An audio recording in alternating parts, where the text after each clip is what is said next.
नालायक लड़के, तुझे तेरे भैया ने इसलिए छूट दी थी कि तू बाहर जाके ऐसे पैसे बर्बाद कर दिए ना पैसे बर्बाद। भाभी, आपकी हिम्मत कैसी मेरे पति पर हाथ उठाने की? मुझसे ना इस तरीके से दोबारा बात मत करना। और वैसे भी तुम्हारा पति गलती करेगा ना तो उसे सजा भी मिलेगी। भाभी, गलती होती तो समझाया जाता है, हाथ नहीं उठाया जाता। अब तुम मुझे सिखाओगी? इस घर की ना बड़ी बहू हूं मैं। और वैसे एसडी, समझाओ अपनी बेबी को कि मुझसे जुबान ना लड़ाए। शिखा, भाभी हो मेरी, और वैसे भी तुम्हें कोई हक नहीं बनता उनसे ऐसे बदतमीजी से बात करने का। तुम तो रहने ही दो।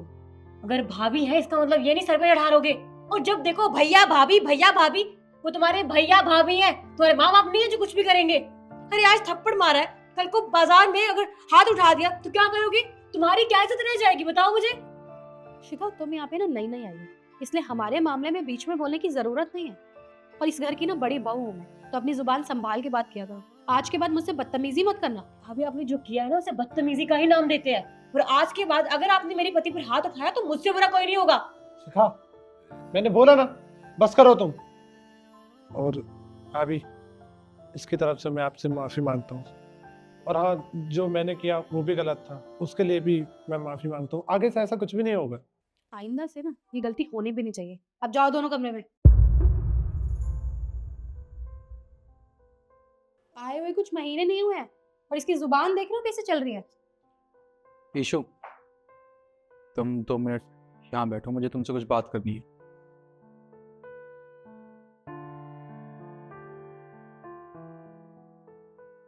तुमने जो अभी एसडी के साथ किया, क्या वो ठीक था? तो मैंने इसमें गलत भी क्या किया है? बिल्कुल ठीक ही तो किया है।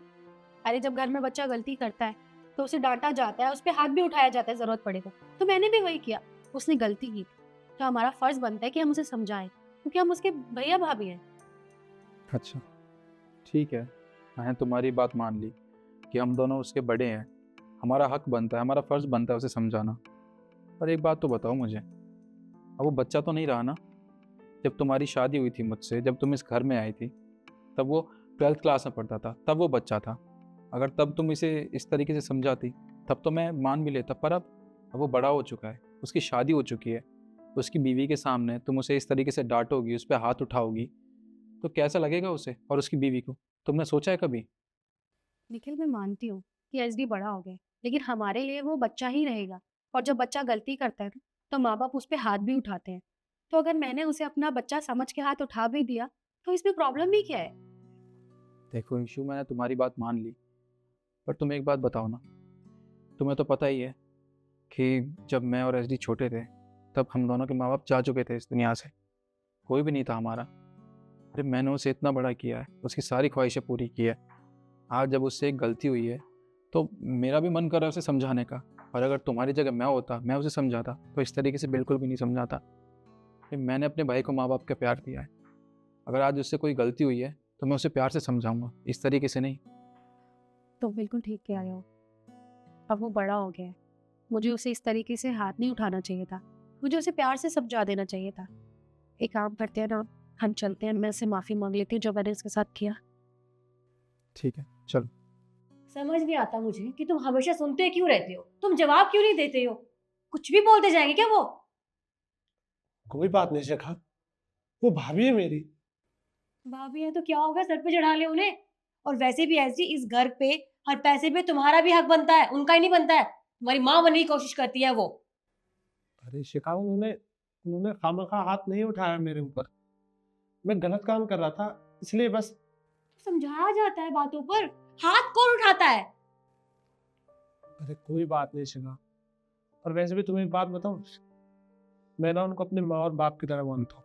जब मैं छोटा था ना, तो मैं भैया से कुछ भी मांग लेता था और वो एक बार भी मना नहीं करते थे।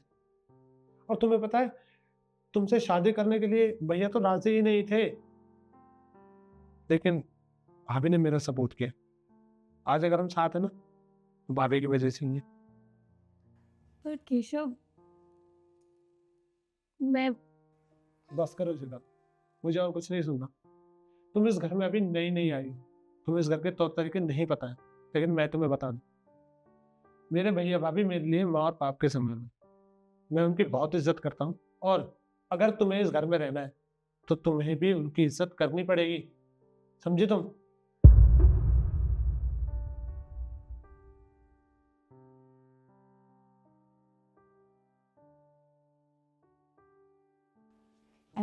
एसडी, मुझे माफ़ कर दो। मुझे तुम्हारे साथ वो सब नहीं करना चाहिए था। मुझे तुम्हें प्यार से समझा देना चाहिए था, ऐसे हाथ नहीं उठाना चाहिए था। अरे अभी आप माफ़ी क्यों मांग रही हो? अगर आप माफ़ी मांगोगी तो मुझे लगेगा कि आप मुझे अपना नहीं मानते, और मेरी गलती थी बस इसलिए आपने हाथ उठाया, कोई बात नहीं। और भाभी मुझे भी माफ़ कर दीजिए, मैं आपको समझ नहीं पाई और मैंने भी आप पर खामखा चिल्लाती रही। I am sorry. नहीं शिखा, तुम मुझसे माफ़ी मत मांगो।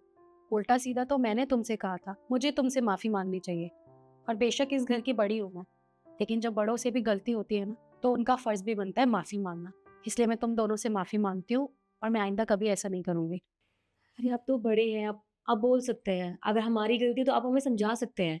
ये कोई दिक्कत नहीं है। आप हमें डाँटिए, हमें समझाइए। मुझे ये देखकर वाकई में बहुत अच्छा लग रहा है कि मेरा परिवार बहुत समझदार हो चुका है। अच्छा, मैं सोचा था कि क्यों ना आज हम बाहर डिनर करने चलते हैं। ज़रूर। चलो तुम भी रेडी हो।